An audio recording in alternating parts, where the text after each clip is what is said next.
Hello student, मेरा नाम है शुभम और अपन ने पिछली क्लास में अपन ने तीन बातें करी थी। एक तो बात करी थी अपन ने बेसिक क्वांटम मैकेनिक्स की, दूसरी बात करी थी अपन ने ब्लैक बॉडी रेडिएशन की। जब बेसिक क्वांटम मैकेनिक्स की बात करी थी तब हमने एक चीज़ समझाई थी कि अगर न्यूटन मैकेनिक्स है तो उसको उसको डिस्क्राइब करने के लिए एक फंडामेंटल लॉ दिया था F=ma। ठीक है। और अगर क्लासिकल मैकेनिक्स की बात करें तो हैमिल्टनियन इक्वेशन ऑफ मोशन दी थी, जिसको किसी फेज स्पेस में उस सिस्टम की सारी इंफॉर्मेशन को डिस्क्राइब किया था कि हम इसमें क्लासिकल मैकेनिक्स में समझा सकते हैं। बट क्वांटम मैकेनिक्स ये कहता है कि अगर आपको किसी सिस्टम को अगर एक्सप्लेन करना है तो उसको किस में डिफाइन करना पड़ेगा, एक क्वांटम स्टेट जिसको अपन बोलते हैं वेव फंक्शन। क्वांटम स्टेट इसको साई से दिखाते हैं, इसको बोलते हैं अपन वेव फंक्शन। कि आप वेव है उसको एक फंक्शन की फॉर्म में उसको डिस्क्राइब कर सकते हो। तो क्वांटम स्टेट क्या होता है? It is a linear vector in linear vector space. Quantum state क्या होता है? It is a linear vector in linear vector space. Linear vector in linear vector space, ये बात करी थी अपन ने। तो which tell all information about, ये क्या बताता है? Which tell all information about the system it can be the form of, ये किस किस की फॉर्म में हो सकता है? मैट्रिक्स की फॉर्म में हो सकता है, या तो आप मैट्रिक्स से इसको डिफाइन कर सकते हो, या वेव फंक्शन से डिफाइन कर सकते हो, या आप क्वांटम नंबर। तीन बातें, वेव फंक्शन, या अपन किसकी बात कर सकते हैं? क्वांटम नंबर की। ठीक है, तीन बातें, quantum number, wave function, matrix. हम यहाँ पे बेसिकली बात किसकी करते हैं? वेव फंक्शन की। अब देखो, क्वांटम स्टेट को अगर रिप्रेजेंट करना है तो इसको एक रिप्रेजेंटेशन है जिसको बोलते हैं ब्रैकेट, BRAKET। अगर BRA की बात करते हैं, जो बी से बना है, ध्यान रखना, इसको याद करने का तरीका ये बता रहा हूँ मैं। जैसे ये BRA, ये ब्री है और ये केट है। ठीक है, हमको इसको कैसे बनाना, ब्रैकेट बनाना, तो ये बनेगा ऐसे, और ये वाला कैसे बनेगा? ऐसे। कैट कैसे बनेगा? ऐसे, और ये बनेगा ब्रैकेट। अगर दोनों को कंबाइंड फॉर्म में लिखा जाए तो क्या बनेगा? ये ऐसे बनेगा शाई, और ये इधर हो गया शाई। तो ये कैसा बन गया? एक ब्रैकेट बन गया। इसको अगर एक्सप्लेन करना कि ये कैसे बनता है तो इंटीग्रल लगाते हैं, इसको सॉल्व करना है। इंटीग्रल किसी वॉल्यूम वी में इंटीग्रल को देखना है, और इधर क्या आ जाएगा?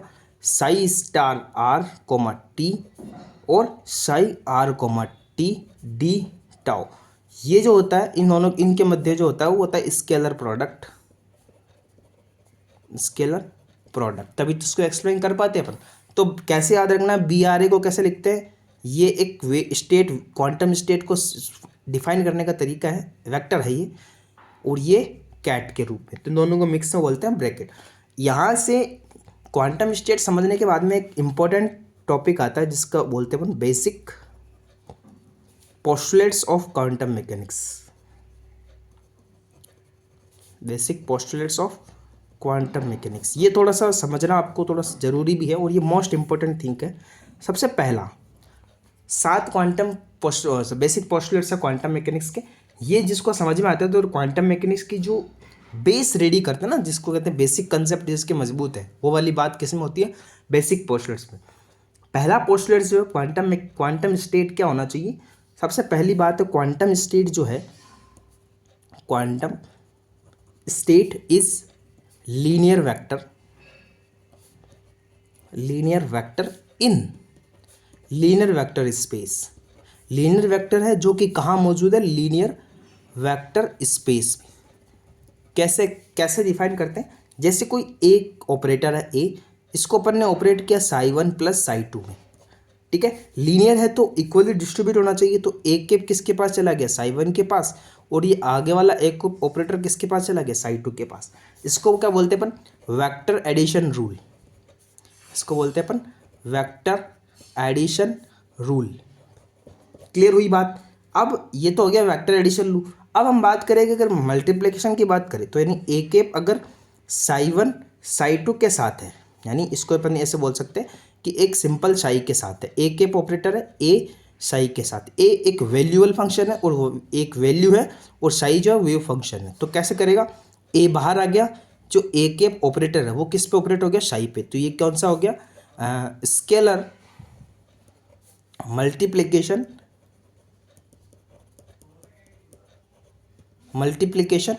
रूल, ये दो बातें हो गई, scalar multiplication rule.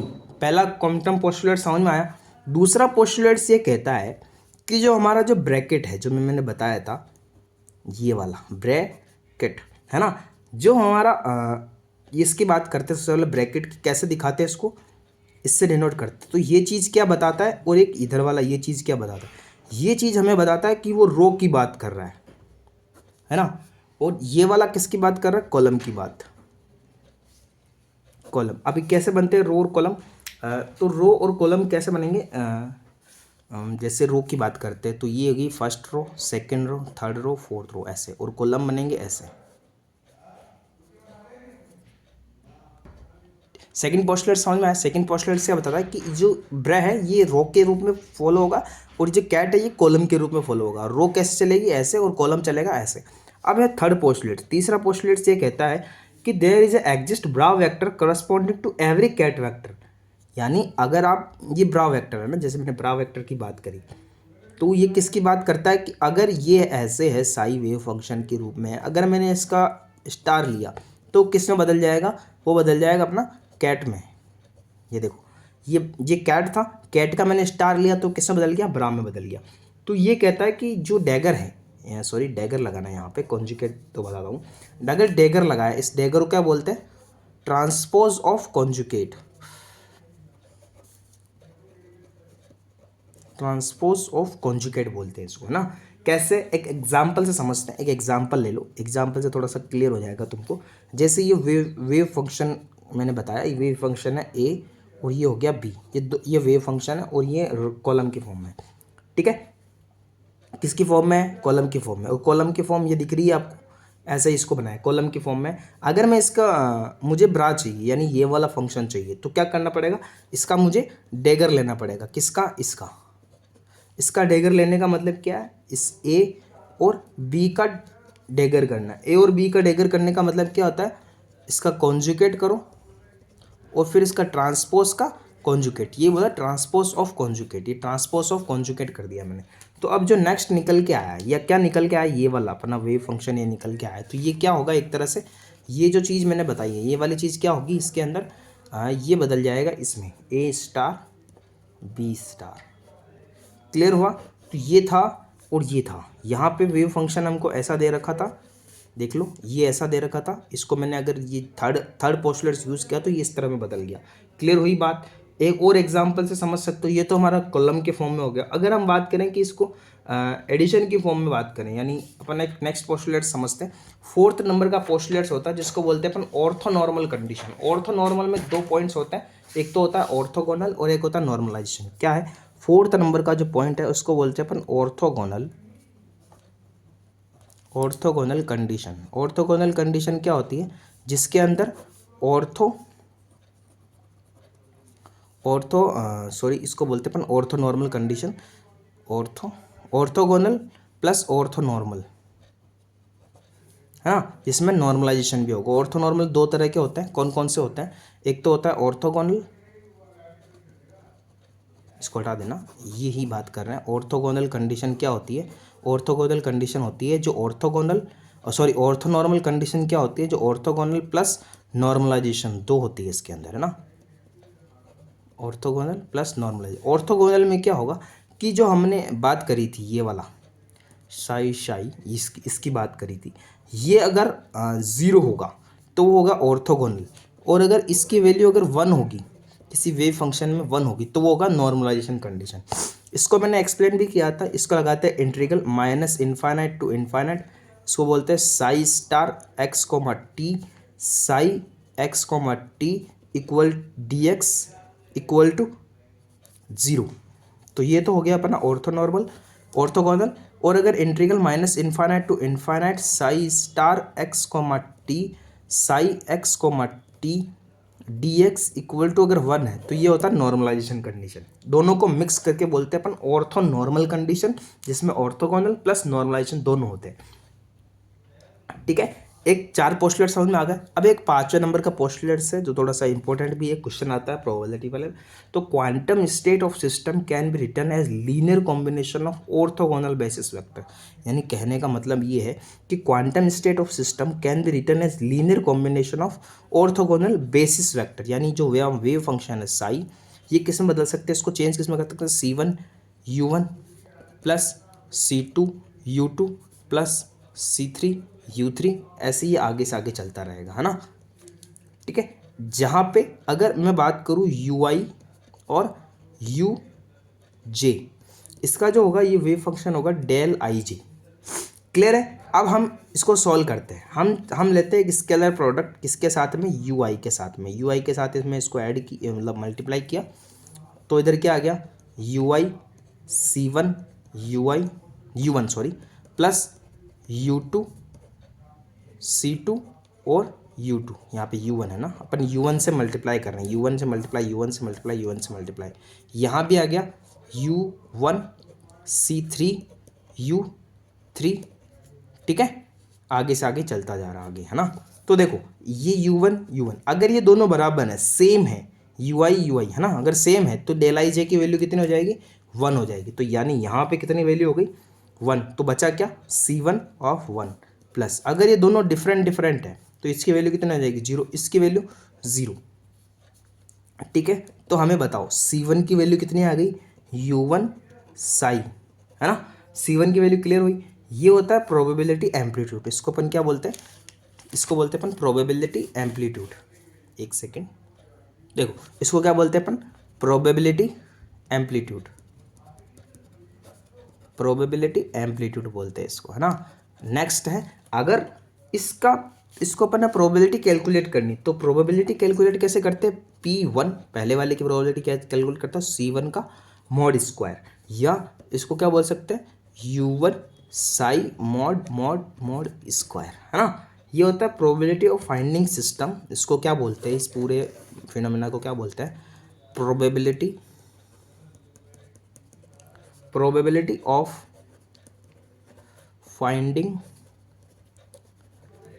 System in state U1। ये U1 में पाए जाने की प्रायिकता कितनी है, इतनी है।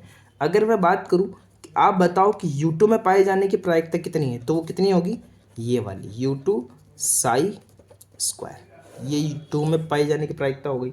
ऐसे ही अगर मैं बात करूं कि जो सबसे एंड में है, जो सबसे लास्ट में, तो उसको मैंने जनरल बता दिया, PI मॉड का स्क्वायर इक्वल टू, इसको किससे दिख सकते हैं, UI साई। देख ध्यान रखना, वेव फंक्शन एक ही है साई, जिसको अपन ने कैसा दिखाया, वेव फंक्शन साई को कैसे डिफाइन किया, ऐसे एक लीनियर कॉम्बिनेशन की फॉर्म में। यही होता है क्वांटम पोस्टुलेट, जो से 5th नंबर का पोस्टुलेट्स है। हाँ, क्लियर, समझ में आई, ये बात समझ में आ गई आपको। तो वेव फंक्शन कैसा बना, हमने कैसा डिज़ाइन किया वेव फंक्शन को, वो बताते हैं। ठीक है, जो हमने 6 नंबर का पोस्टुलेट्स क्या बताता है कि जो हमने सिस्टम माना साई, वेव फंक्शन जो माना, वो कैसा है हमारा, समेशन I CI UI, और ये अगर 1 रखोगे तो C1 U1, 2 रखोगे तो C2 U2, और 3 रखोगे तो C3 U3। ठीक है, अगर इसका कॉन्जुगेट लिया जाए साई I स्टार, और इसका अपन ने डैगर ले लिया, तो डैगर लेने के बाद में ये कैसा बन जाएगा, ICI का स्टार, और ये कैसा बदल जाएगा, इसका चेंज हो जाएगा, ये कैसा बदल जाएगा, ये ऐसा हो जाएगा U है ना, UI, और ये ऐसा बन जाएगा। क्लियर है। अगर तो यानी कैसा हो गया, इसको अगर चेंज किया तो कैसा बन गया, साई, और इधर क्या बच गया, CJ स्टार, और इधर कैसा हो गया, ये UJ। तो देखो इक्वेशन नंबर 1 क्लियर हुई, इसका मैंने डैगर लिया तो इक्वेशन नंबर 2 मिल गई मुझे। अब देखो इन दोनों को साथ में करा मैंने, कैसे किया, इसके अंदर प्रोडक्ट किया दोनों का, ऐसे यही होता है। तो कैसा आया, समेशन I, जिसका I ये रहा, और समेशन J, ये समेशन J आ गया, और यहाँ पे क्या आ गया, CJ का स्टार, और यहाँ पे आ गया UJ UI। क्लियर हुई बात। ओके, ऐसा ही होना है, क्योंकि देखो इसका नोटेशन कैसा दिख रहा है, उसको वैसा का वैसा ही लिखना है, इसका नोटेशन कैसा दिख रहा है, उसको वैसा का वैसा ही लिखना है। क्लियर हुई बात। अब देखो ये वैल्यू कितनी होती है, अगर नॉर्मलाइजेशन कंडीशन हो तो इसकी वैल्यू कितनी होती है, 1। इधर क्या आ गया हमारा समेशन I, इधर आ गया हमारा समेशन J, और ये कितना हो गया सी आई सी जे स्टार, और इसकी वैल्यू कितनी हो गई, दोनों को मिला के इसकी बोल दे अपन डेल आई जे। ठीक है, डेल आई जे की वैल्यू 1 है, तो 1 इक्वल टू कितना हो गया समेशन आई सी जे स्टार। तो कितना हो गया कंप्लीटनेस रिलेशन क्या कहता है, समेशन आई मॉड सी आई के मॉड स्क्वायर इक्वल टू अगर 1 है, इसको क्या बोलते हैं अपन कंप्लीटनेस रिलेशन, इसको बोलते हैं अपन कंप्लीटनेस रिलेशन। यानी कहने का मतलब है C1 का मॉड स्क्वायर प्लस C2 का मॉड स्क्वायर प्लस C3 का mod square plus dot dot dot plus CN का मॉड स्क्वायर इक्वल टू 1। यानी कहने का मतलब है किसी भी सिस्टम में जैसे पहले पॉइंट पर पाए जाने की प्रायिकता P1 है, दूसरे पाए जाने की प्रायिकता P2 है, तीसरे पाए जाने की प्रायिकता P3 है, ऐसे ऐसे n टाइम्स में पाए जाने की प्रायिकता Pn है। तो इन सब का जो ऐड है समेशन है i इक्वल टू 1 से लेके n तक जो Pi है इसकी वैल्यू कितनी होती है 1। ये क्या चीज़ एक्सप्लेन करता है, ये पोस्टुलेट्स क्या चीज़ समझाता है, ये समझाता है कि सो कंप्लीटनेस रिलेशन, जो हमारा कंप्लीटनेस रिलेशन है वो क्या रिप्रेजेंट करता है, completeness relation represent that total probability of system, total probability of system should be unit in system। कि आप अगर सिस्टम में किसी प्रोबेबिलिटी कैलकुलेट करोगे, जैसे ये इतना जी सिस्टम है, इसमें अगर प्रायिकता पता करनी यहाँ यहाँ यहाँ यहाँ यहाँ, तो सभी को देखेंगे तो प्रायिकता कितनी मिलेगी टोटल 1। किसी पासे को उठा ले मतलब सिक्के को उछाला तो कितना ही प्रायिकता 1/2 आई हेड आने की, टेल आने की प्रायिकता 1/2, 1/2 प्लस 1/2 कितना हो गया 1। तो टोटल प्रोबेबिलिटी कितनी होनी चाहिए, यूनिट होनी चाहिए। क्लियर हुई, 6 पोस्टुलेट समझ में आए। एक है 7th नंबर का पोस्टुलेट जिसको बोलते हैं अपन, हमने क्या कर दिया बेसिस को ही चेंज कर दिया। अगर आपको बेसिस को चेंज करना है, चेंज ऑफ बेसिस, अगर तुमको बेसिस को चेंज करना है तो कैसे करेंगे देखते हैं। जैसे मैंने माना लेट, हमने माना φ1 है, ये वेव फंक्शन है, इसको कैसे डिफाइन किया C1 ψ1 प्लस C2 ψ2। ध्यान समझना, ये थोड़ा सा इंपॉर्टेंट भी है, बेसिस को कैसे चेंज करते हैं। ये पहला वेव फंक्शन प्राप्त किया, दूसरा मैंने वेव फंक्शन दिया वो कितना हो गया C1 डैश, यहाँ पे आ गया ψ1 प्लस C2 डैश, यहाँ पे आ गया ψ2। क्लियर हुई बात। दोनों को मैंने मैट्रिक्स फॉर्म में लिखा, तो मैट्रिक्स फॉर्म में कैसे लिखा जाएगा, ये देखो कॉलम वेक्टर, तो कॉलम की फॉर्म में आ जाएगा φ1 φ2। ठीक है, ये हमारा कैसा आ जाएगा C1 C2 C1 डैश और C2 डैश। क्लियर है, यहाँ पे ये कैसा आ जाएगा ψ1 और ψ2। क्लियर है, यहाँ तक कोई दिक्कत नहीं। अब देखो इन दोनों को 1 2 है, ऐसे बहुत सारे हो सकते, तो मैंने इसको कैसे लिख दिया φi की फॉर्म में लिख दिया। φi इक्वल टू ये कितने हो गए, इसको इस पूरे को मैंने b कैप मान लिया और इधर वाले को मैंने साई आई मान लिया। इसको ऐसे लिखना है ना, ताकि तुम्हें कॉलम और इसका रो का ध्यान रहे। क्लियर हुई बात।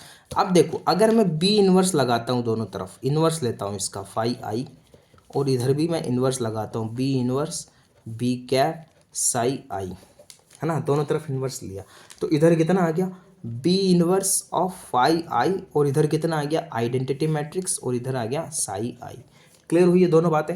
यहाँ तक देखो b इन्वर्स कैलकुलेट कर लिया ना अपन ने, तो हमारा जो साई आई आ रहा है, हमारा जो साई आई वेव फंक्शन आ रहा है, वो कैसा दिख रहा है तुमको, वो दिख रहा है कि b कैप का अगर इन्वर्स लोगे और इसके आगे अगर फाई आई लगाओगे तो वो कैसा मिल जाएगा, ऐसा। फाई आई के साथ ही b इन्वर्स है, तो अगर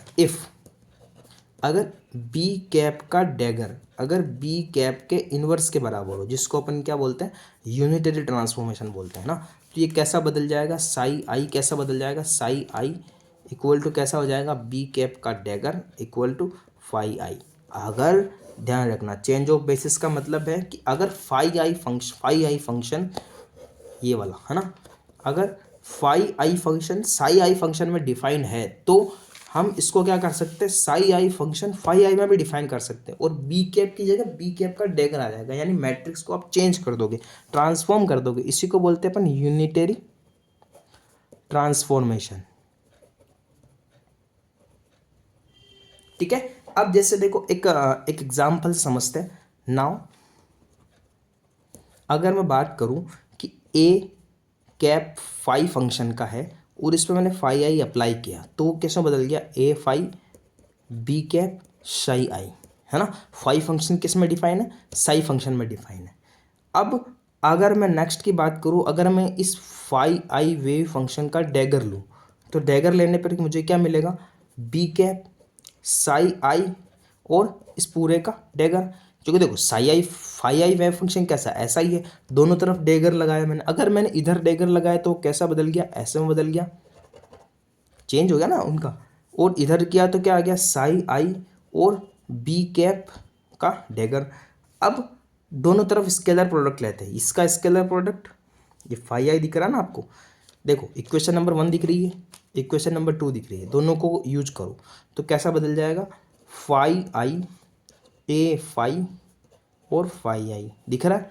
दोनों का स्केलर प्रोडक्ट लें, इसका और इसका स्केलर प्रोडक्ट लेते तो इधर क्या बनेगा अपना, फाई आई बी कैप का डैगर ए फाई बी कैप और साई आई, दोनों का स्केलर प्रोडक्ट ले लिया अपन ने।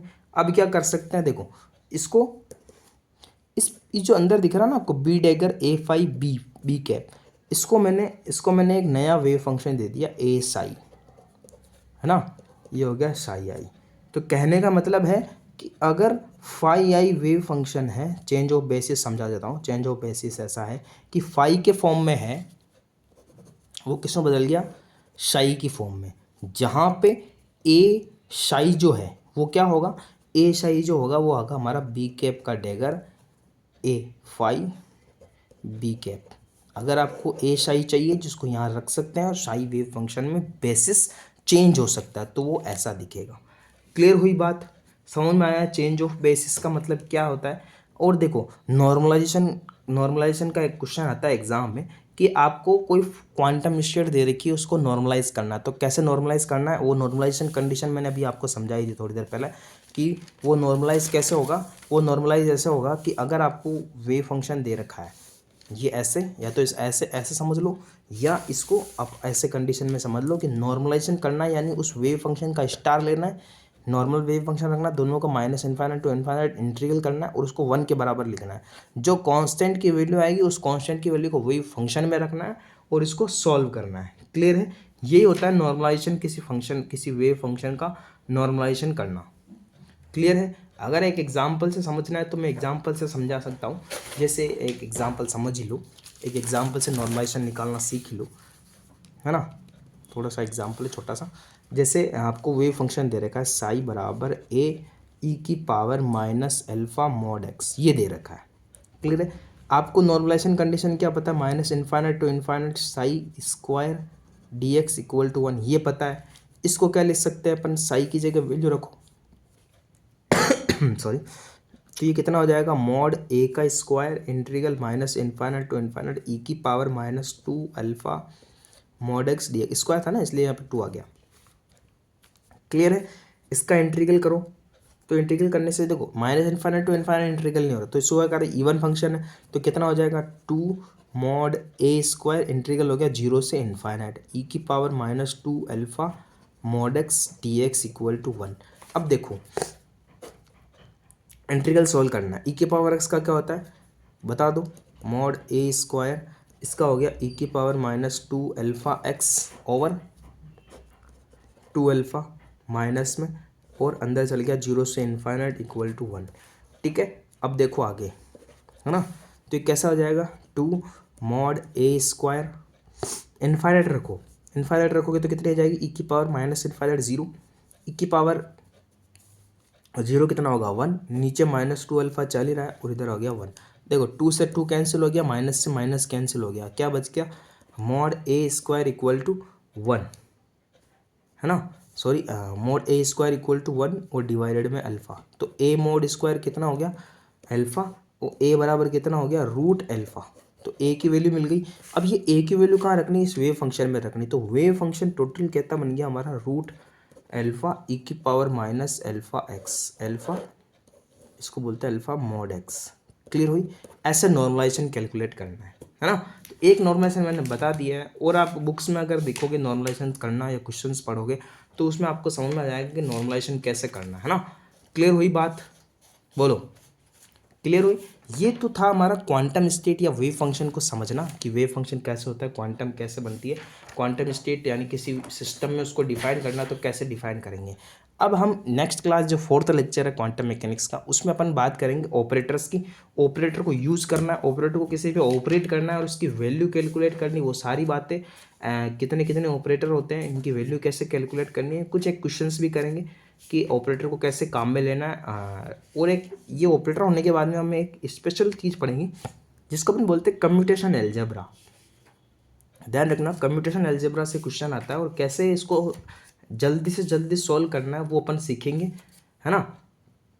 2 क्लास से आएगी, एक तो कम्यूटेशन एल्जेब्रा पे और एक ऑपरेटर पे, है ना। तो अभी तक तो आप क्वांटम का बेसिक करो, बेसिक के बाद में आप करो, इसमें बेसिक करने के बाद में ब्लैक बॉडी समझो, ब्लैक बॉडी समझने के बाद में आप इसको पोस्टुलेट्स करो, पोस्टुलेट्स के बाद में अपन एक ऑपरेटर की क्लास लेके आएंगे, है ना। तो ये आज की क्लास तो 19 मार्च का लेक्चर 3 था। अब अपन 20 मार्च को क्लास आएगी अपनी ऑपरेटर पे, है ना। ठीक है, धन्यवाद।